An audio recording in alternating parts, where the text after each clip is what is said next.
Hello everyone and welcome you all.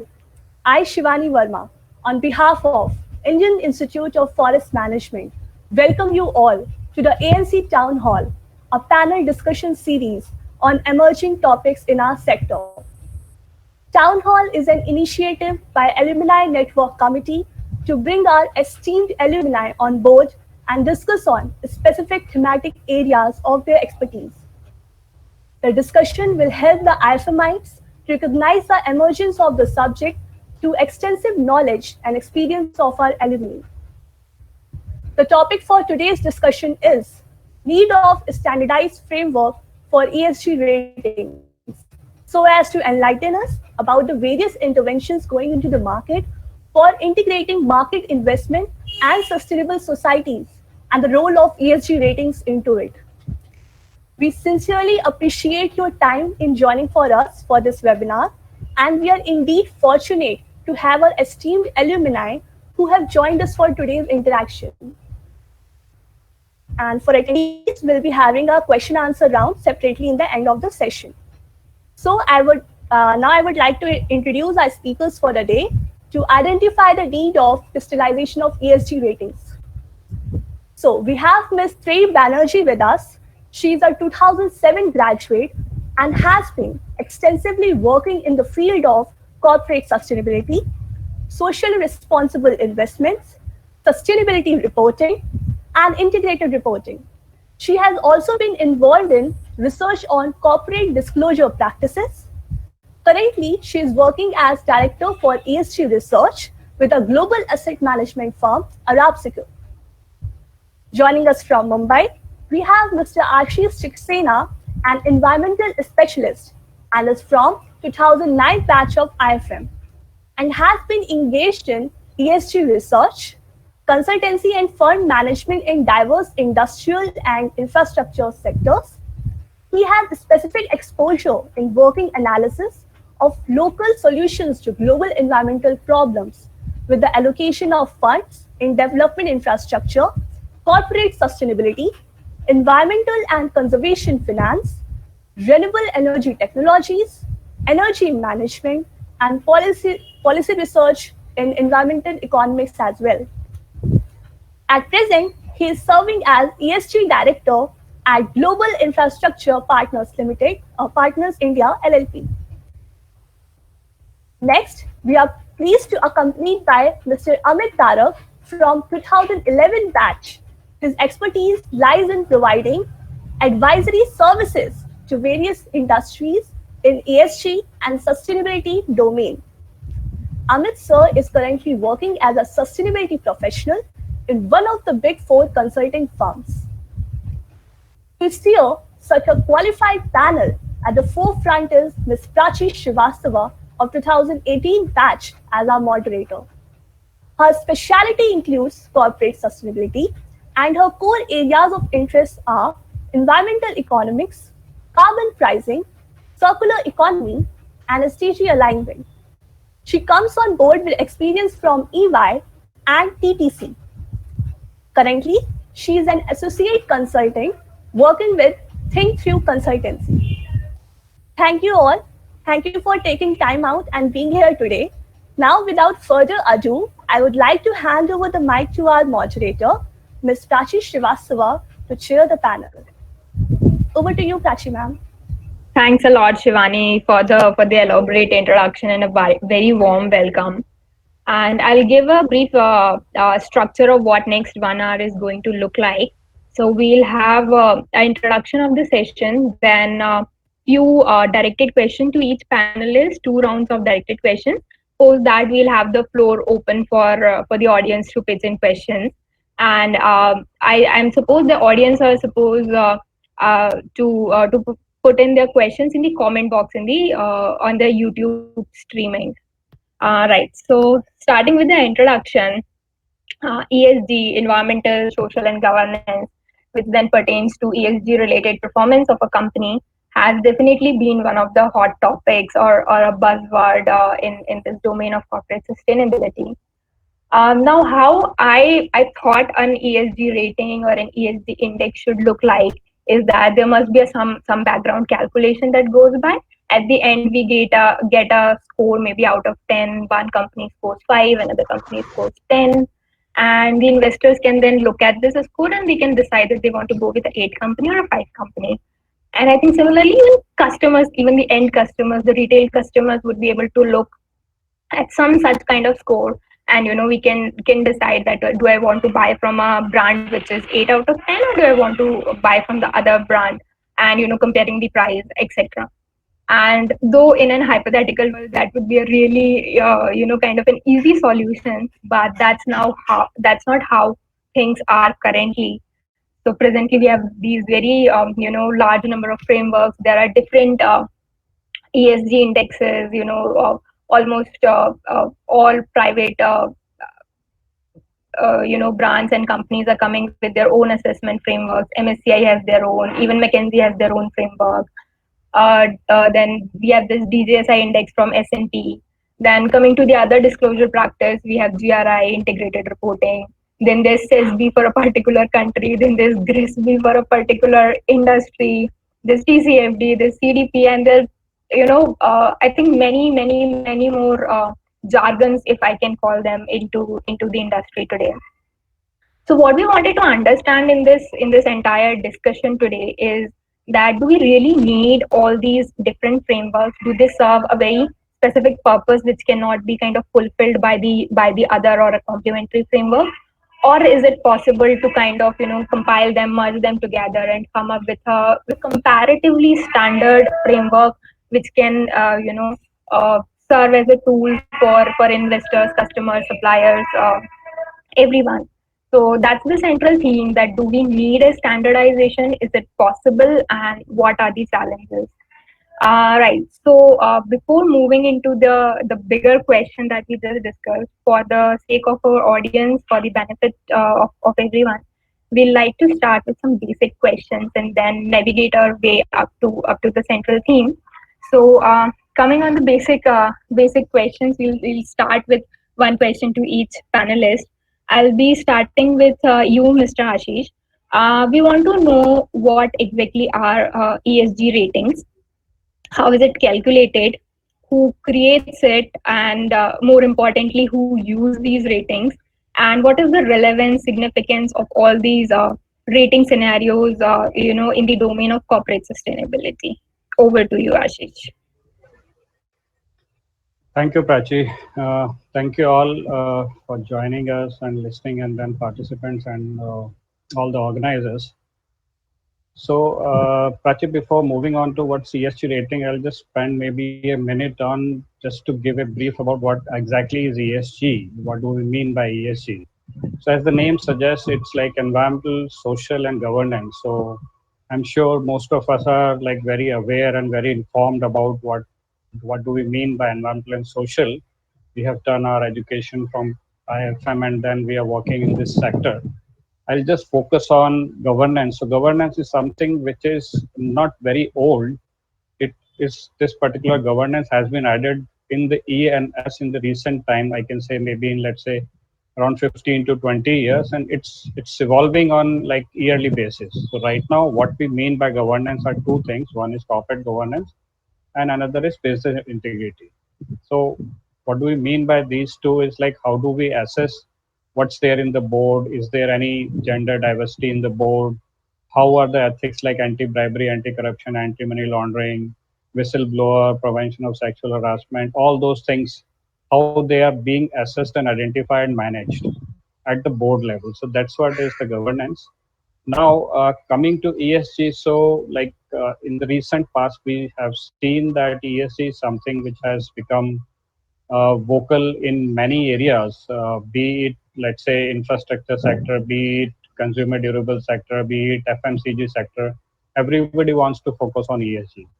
So the key reason for focusing on ESG is because we have seen that it creates stakeholder value for all the stakeholders which are engaged. So for example, if a company invests in ESG, then it creates stakeholder value for them, as in value to company, which is from financial returns, value to people, which is from social returns, and value to planet, which is from environmental returns that way. Plus, what we see in our current world is there are a lot of challenges which we are facing from various activities which do. Uh, it's difficult to identify all those activities, but primarily if we limit ourselves to the industrial activities, what we do as an industry, as a business.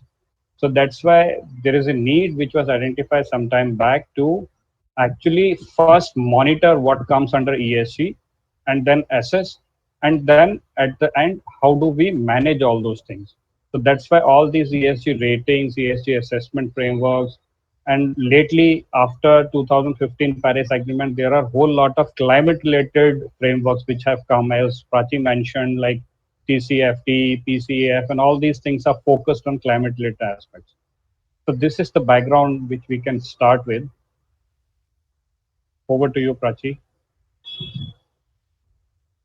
Oh, thanks a lot, Ashish. That was a very needed introduction for the session to start with.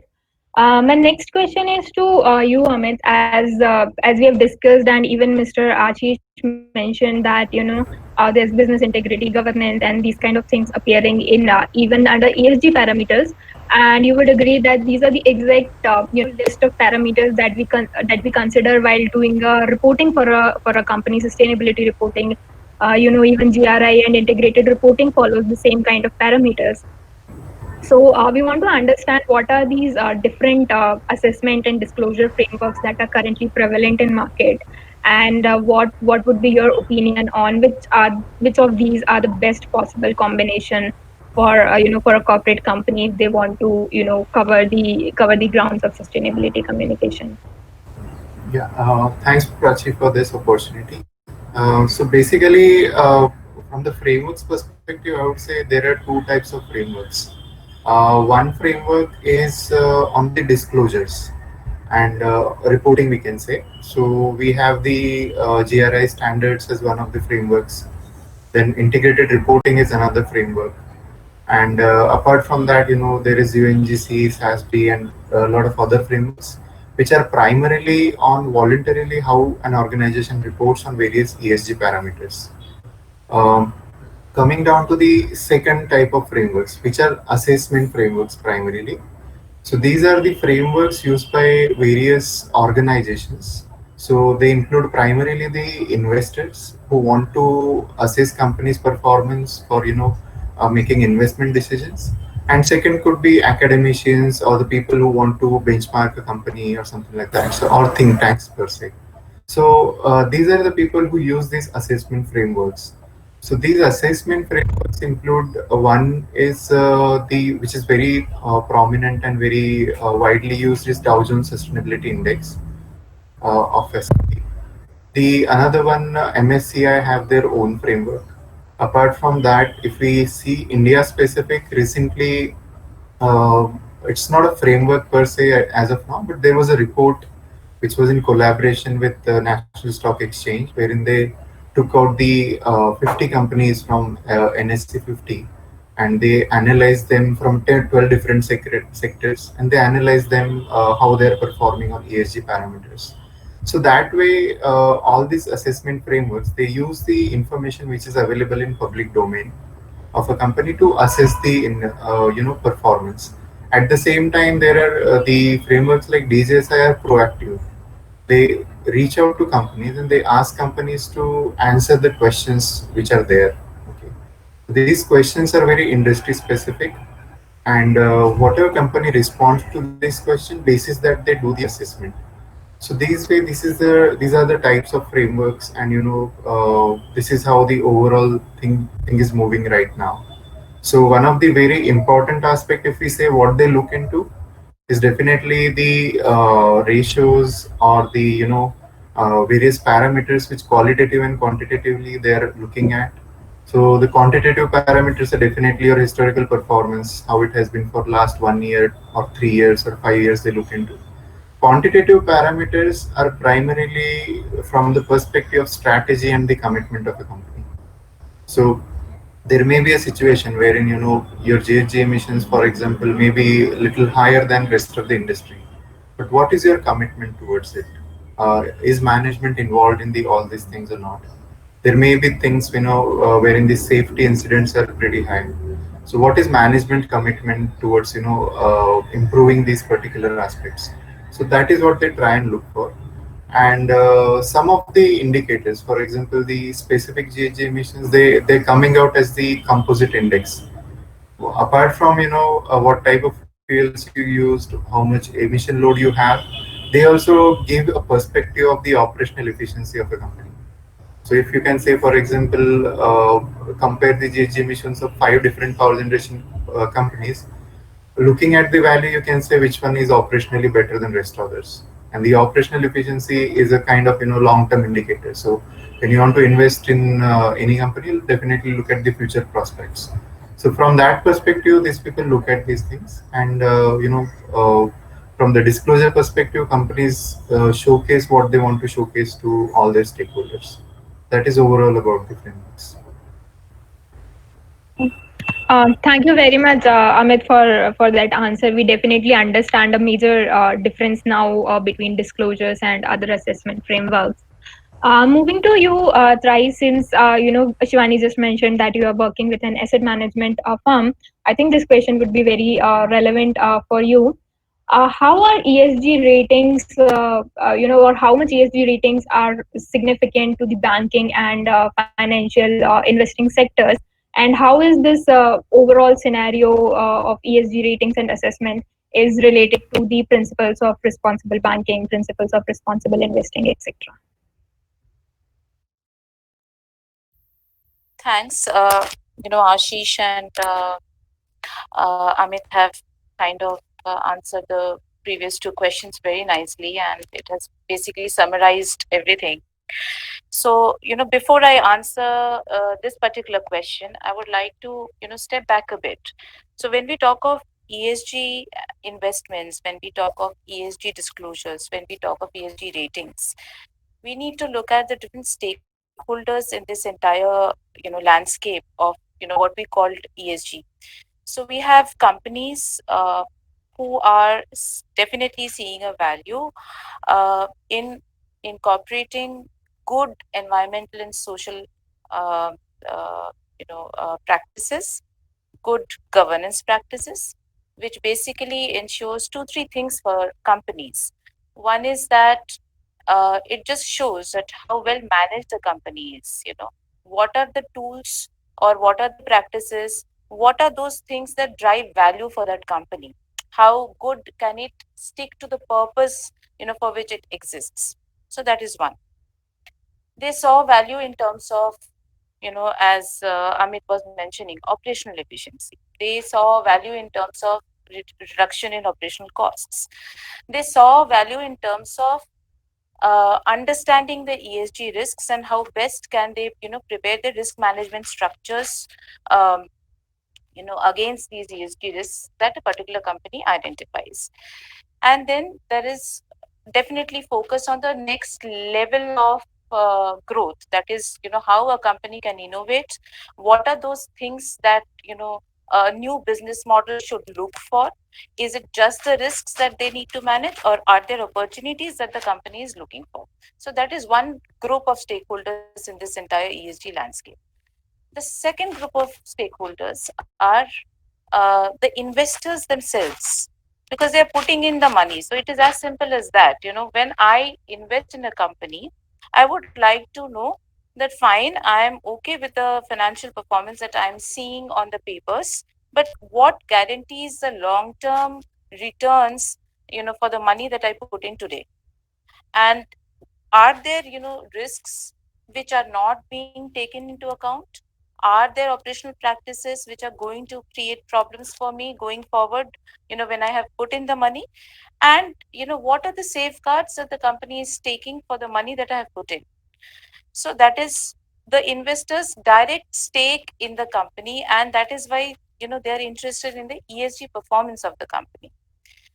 Now, the third set of stakeholder that we have in this entire scenario are the ESG rating companies, the assessors, the consultants, the advisors, the index companies, companies that create these benchmark indices like MSCI or DJSI. So their purpose is that we are dealing with a whole host of data indicators here. We are not just looking at the financial value of the company. We have an environmental pillar, we have a social pillar, we have governance pillars, and come what may, whatever. So why do we need a score? We need a score when we have such a vast range of data indicators, when we have such a vast range of industries, then how can we actually aggregate this data in a way which makes comparability easier, which makes data which is more relevant to be understood well, data which is more financially material. And I would like to stress on the word material, because materiality is at the crux of the entire ESG evaluation scenario. Because unless and until I understand that what are those material factors for a company, I would not basically be able to understand or rate the company well, to understand that how is the company actually managing the material factors. So these are the three scenarios. Now, how does it make a difference to a bank or to an investor or to a financial institution? So for the first time, UNPRI had got these financial institutions from all over the world, who had a substantial chunk of investments or money in the markets. And they thought that there are certain basic principles that any company should look at, any financial company should look at when they are putting in the money. What are the value drivers for the companies in which, or for the businesses in which they are putting in the money? Are they looking at human rights? Are they looking at managing their labor well? Are they looking at the environmental factors well? Are they looking at the social factors well?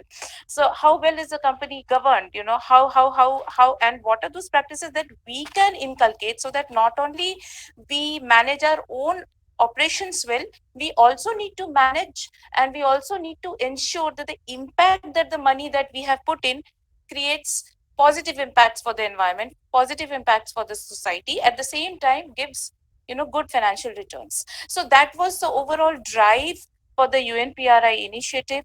And when I try to look at the amount of investor money, the assets under management of all these investors who have signed UNPRI, so that shows a very positive signal in the market, because they are definitely seeing a certain value in being part of this kind of initiatives. And for banks now, there are many sporadic examples of how banks are actually looking at ESG integration in their evaluation criteria, in their how they lend out to companies. There has been a recent news piece on Prada, that a bank. So Prada had a tie up with a bank. Sorry, I'm forgetting the name of the bank in which with which they had a tie up, and it was simple that based on the ESG practices of the company, they would be incentivized in terms of reduction in the interest rate, the loan interest rate. So that's a big news. So and that is why ESG has been, if not anything else, ESG has, ESG lens and ESG ratings have actually driven the company towards, driven the businesses all over the world towards more, standardized disclosures, more standardized ESG practices. And it is as simple as that, because investor money needs to see what is the long term value creation that my money can make, whether my money is safe. And although traditionally ESG models have been more focused on risks, but now there are more and more investment companies who are looking at what is the alpha on the money that I have put in, what are the returns that I'm going to get, and not just averting the risks. Yeah, over to you, Prachi. Thanks a lot, Rai. That was very well described at your end. We really could understand in a much better way that what's the value created for different stakeholder. You mentioned investors, you mentioned assessors, the corporate companies itself, and how is it now all linking back to what UNPRI is suggesting and so on. We'll come back to that. The example you mentioned for Prada and banks lending policies. We'll come back to that with another question next. Moving to the second round, I have this question for you, Amit. That when it comes to the Indian context, there are very handful of companies that show enthusiasm or participation of into these different indexes, ESG indexes, especially DJSI, and the even less, which can then make their way up into the top 100 or top 500 global companies. And on the other hand, we have now seen that SEBI and Ministry of Corporate Affairs is now encouraging corporate companies to gradually move from BRR to integrated reporting, and which is kind of a positive sign. And I've also recently come across this newspaper article which was saying that MCA is now looking to take even the unlisted companies under the ambit of mandatory sustainability reporting and disclosures. So, what I want to ask is, what is your take on how this entire compliance scenario or mandatory reporting kind of scenario has affected earlier and is now continue going to affect the enthusiasm of Indian corporate companies towards better ESG performance and also towards getting listed in these prestigious ESG indexes? Okay, so I think there are two parts to this question. One is on how the overall compliance in terms of the reporting frameworks will evolve in India, and the second is how do companies make their way into the global indices. So if we look at the what MCA has been doing, or what SEBI also has been playing major role in it. So they have voluntarily asked some companies to adopt to the integrated reporting. So while integrated reporting as such definitely brings in the value to ESG, but at the same time the driver behind it is the overall value creation that a company brings on board, because the regular annual reports that companies have been publishing, they have been primarily focused on the historical information, and that too as the primary financial information.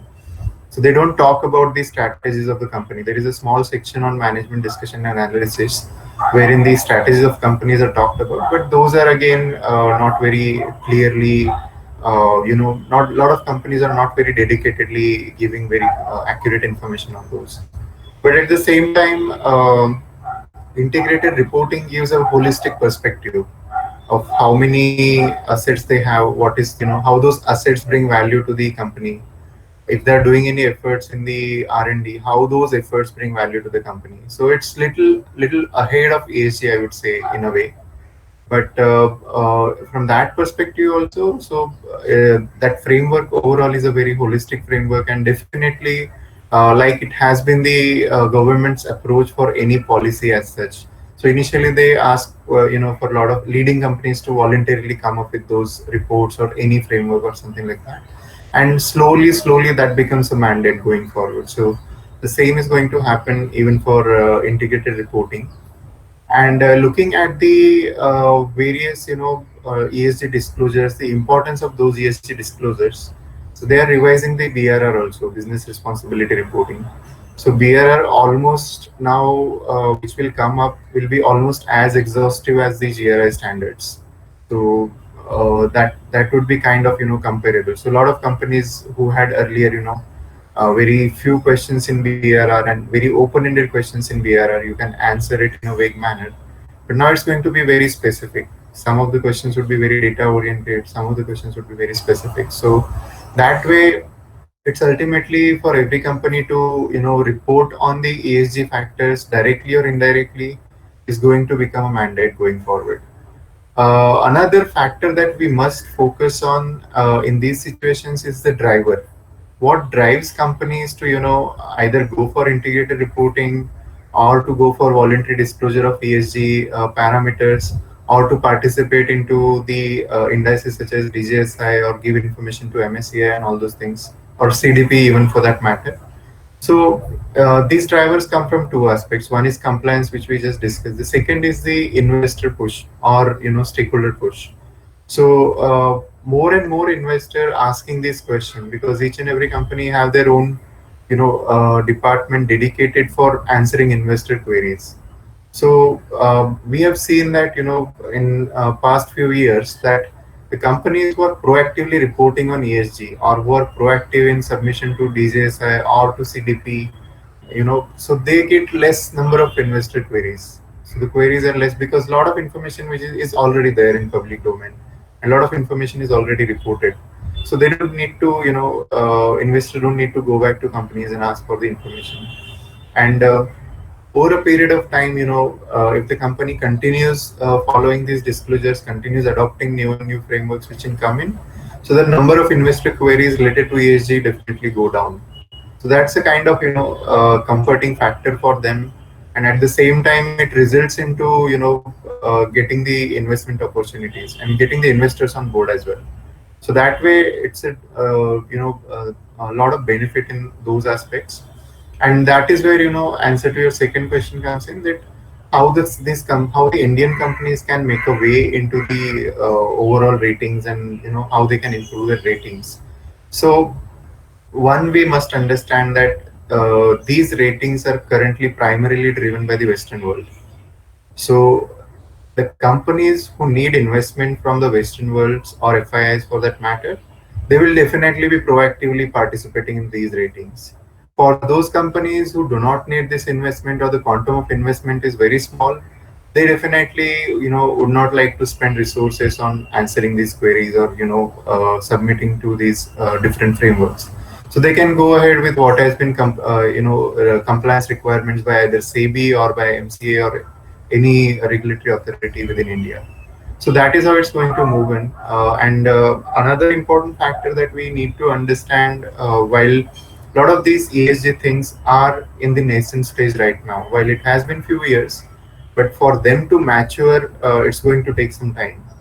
Even if you look at any questionnaire of any of these frameworks, you'll see that a lot of these questions are oriented, from the point of view of companies operating either in Europe or in America. So they do not really understand what is the Indian context. A very simple example could be the board size or the diversity in the board. They expect the board size to be very smaller, and more than 40-50% of diversity in the board members. So which currently for India to achieve that level, it's going to take some time, because a lot of boards, we know that the for the bigger conglomerates and all, those are family oriented business. They have been family oriented business for quite some time. Now they are moving into the overall corporate structures. So it's going to take some time, and from the context of India, it's not actually wrong in a way, the way they have been running the business. For them to mature to a level where rest of the world is what these rating agencies also need to factor in while they're evaluating Indian companies. So that's one of the reason why a lot of Indian companies are rated low on the corporate governance aspect primarily. The second part, which we are lacking currently, is the clean energy scenario. Majority of the industries are currently dependent on coal. Primarily, if you see the metals and mining, power generation, or related industries, and the Western world expects them to switch on to cleaner fuels as soon as possible, because they will compare it with the counterparts in Europe or in America, which actually is not a task which can be achieved in a year or 2 years or something like that. These are long-term strategic decisions, and they need time. And overall industrial revolution, the pace of industrial revolution needs to be taken into account while uh, framing these requirements or evaluating companies specifically from India. So these are a couple of factors why our companies are rated low. But I believe that in the time to come, things will change, things will evolve, and we will have more mature frameworks. Right, Amit. We definitely agree with you that we also hope that Indian corporates definitely should soon go up in these ratings and assessments. And very soon, as you mentioned, that BRR is also going to be now more comprehensive, more robust. So India definitely needs its contextualized framework, and not just going blindly following the European and American frameworks. So thanks a lot for that. Coming to you, Ashish, as Amit has also recently mentioned that Indian companies are still more dependent on traditional power generation like coal, and not much into the renewable energy. Also, there's I should say, a very interesting, concept recently being heard, that this coronavirus pandemic currently going on is fondly being called as a reset button for the environmental considerations. So I want to ask you that is it true that we can take this opportunity, this ongoing pandemic, to shift a larger chunk of economy, to shift that economic flow from high carbon development to low carbon development?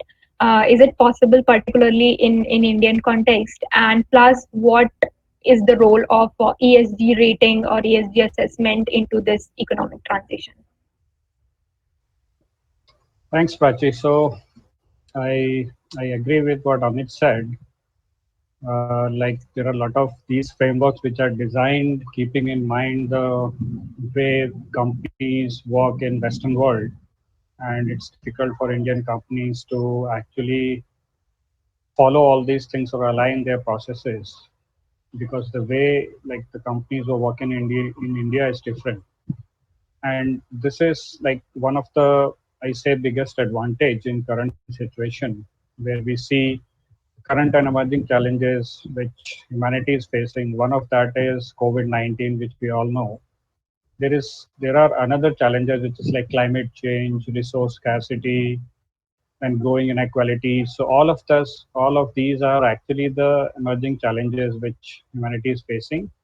And this particular reset button has actually helped us in identifying what are these challenges which we can actually introspect and align ourselves, our businesses, our strategies with what is required going forward. So, for example, just to give an example, now when we are evaluating a particular, let's say, business, we also want to evaluate them in light of how resilient they are in terms of both natural as well as man-made calamities, similar to COVID-19 calamities. So it takes a lot of effort to actually do this, and I'm sure companies are also doing this kind of work right now to identifying what's their like supply chain, what's their like forward management, all those things, and how they can use ESG to actually identify, assess, and manage these kind of changes in their business strategy and business decision making. And the other thing which I want to highlight is it's not it's not the lack of, let's say, information or material available right now within us, but what we see is the lack of commitment from the leadership. That's the key ingredient which actually helps company to excellence in ESG. Because when we meet like a new management company, the first thing we identify is what's the commitment and competency at the company to actually force ESG within their existing framework. And what we see is what we have seen in our like experience of last 8 to 10 years is where you have commitment from the top level, the board or the like key CXOs, there, even if there is no dedicated ESG resource available in the company, they have excelled at many forefronts. And if there is a lack of commitment, no matter how much resource you like pump into the company, at the end of the day, the value will be less. So I will end with this, hand it over to you, Prachi.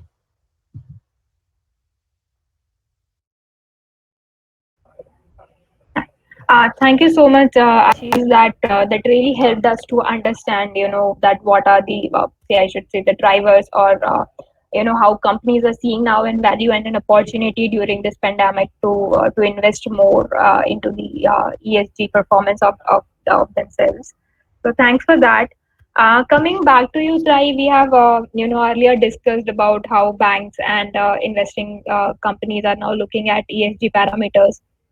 Definitely, I think we have now very big examples coming up. Giants like Morgan Stanley has joined PCAF recently, which is Partnership for Carbon Accounting Financials. No, we recently heard that BlackRock is now withdrawing its investments from oil and gas exploration companies.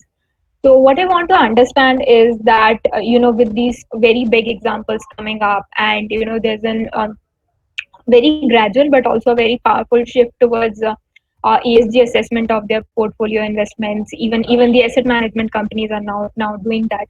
What does it mean for the Indian banking sector? Where do you assess the readiness of Indian banking and non-banking financial companies to follow this lead.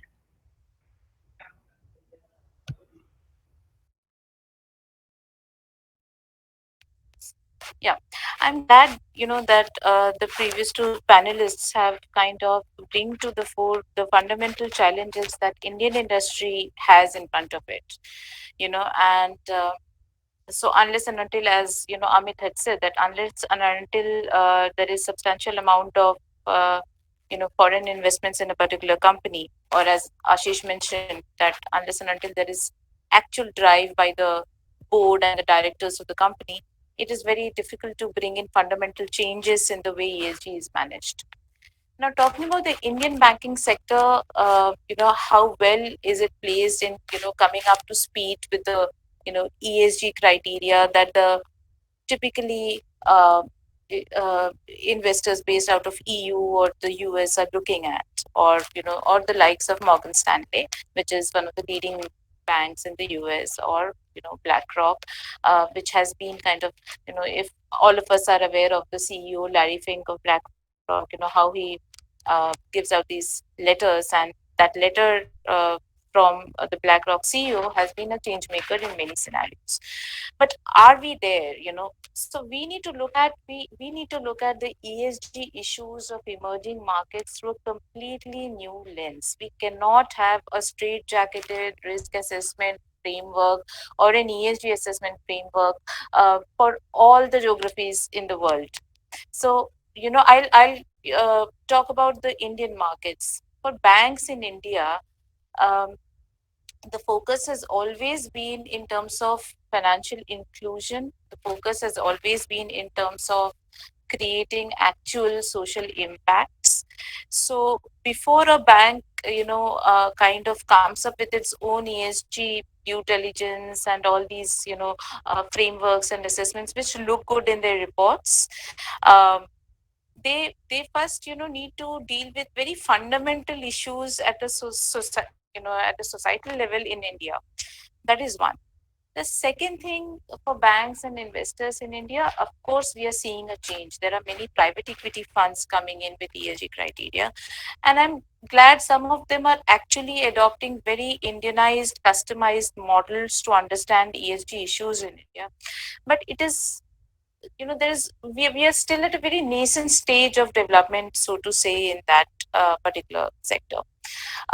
Whereas the corporate reporting, so there, this sector has a lot going on, because when we are talking about companies, uh, as SEBI came up with a 2017 regulation, encouraging Indian companies to disclose on the lines of integrated reporting framework, disclose in the lines of, aligning BRR with the GRI standards. So on one hand, we are encouraging disclosure by Indian companies on parameters which are, kind of very Western, and which are institutions which are, who are in the West, and they have set those parameters, disclosure parameters, whereas we have to deal with a large number of SMEs who are probably even, kind of part of the BRR movement, but we know that how BRR reports actually get made in India. It's a tick box activity. So on one hand, we have this challenge. On the other hand, banks have completely different criteria. We are looking at fundamental financial inclusion. So I think before, we kind of come up with our own ESG frameworks and assessment, we have to go, we have to cover a large ground. I mean, we are still not there. Now, secondly, I'll tell you, you know, I, I had an opportunity to converse with one of these, very experienced World Bank advisors, and he had a very nice point. So the person was looking at funds for African countries, to funds which kind of encourage RE business in Africa. So they were saying, we are talking about a population which doesn't have electricity, you know, let alone uh, let alone renewable energy. Now, it is very easy to say, though, no, we have this, chance to fundamentally create solar parks and kind of, we can start from the scratch. But on the other hand, if we look at the social impacts of creating a solar park, waiting for another 5 years, looking at investor money, driving RE. On the other hand, we have this natural gas or oil-based power generation company that can come up, that can have a very wonderful social impact, that can actually create a lot of economic value in the region. So being an investor, being a fund, what should be my call? Do I look at social impacts? Do I look at the environmental impacts of solar power and wait for 5 more years and just see whether the entire area can be electrified or not? So, emerging markets and the so-called third world has a very different set of challenges, ESG challenges, so to say, that needs to be looked at. So, we are there, so I know of banks, especially banks like SBI, Axis Bank, all these individual banks, they write to their, uh, uh, kind of the companies in which they have put in money. They ask for investor queries related to ESG, but it is still not there. That's why the data quality that will feed in again in the ESG ratings will be poor, because these international rating agencies have um, certain criteria on which, because they have to look at standardization, they have to look at data at large scales. So they have some inherent risks that they count in. Say, for example, a company, as an analyst, if I look at a company based out of, say, Sudan, the same company based out of, say, some European country, because of the inherent risks of the region itself, the company based out of Sudan will be kind of, will lag in the ratings. So these are the inherent problems in those risk assessment or ESG assessment frameworks. And I'm sure uh, things will come of age, but we are still at a stage where a lot of chaos is going on, I must say, and a lot of business is generating around the buzzword without actually addressing the fundamental issues at some level. Yeah. Yeah, thanks, Trai. That was really wonderful insight, and in fact, from all three of you, where we have not yet ascertained that do we need a standardized framework, but we have definitely ascertained that we need an Indian context framework, because we completely agree and understand that the challenges that India or any other emerging market faces are very different from that of Western and northern worlds.